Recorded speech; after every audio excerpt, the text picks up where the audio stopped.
Elielin aukiolle ikoniseen postitaloon on avattu HUS-kuvantamisen pääkaupunkiseudun palveluita täydentävä Elielin aukion röntgen.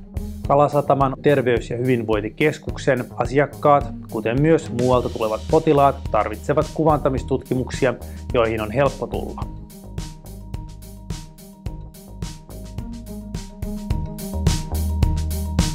Elielin aukion röntgen on samalla ollut hyvä mahdollisuus miettiä kuvantamistutkimusten toimintatapoja ihan uusiksi.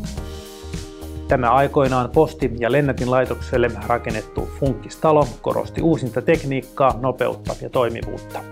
Nämä samat määreet ovat esillä myös tässä HUS-kuvantamisen uudessa toimipisteessä. Näin luodaan hyvää asiakaskokemusta sujuvan ja laadukkaan tutkimuksen sekä kaupungin keskeisimmän sijainnin kautta.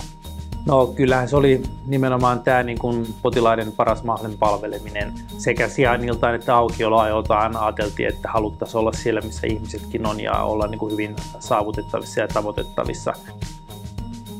Etenkin henkilökunnalta on tullut kyllä hyvin myönteistä palautetta siitä, että täällä on kaikki toiminut. Että potilaidenkin kannalta niin se, että tänne pääsee joka kulkuvälineellä suoraan. Eikä semmoinen toinen ero, mikä tässä on kaikkiin aikaisempiin perusterveydenhuoltoa palveleviin pisteisiin, on nämä aukioloajat. Tervetuloa tutkimuksiin.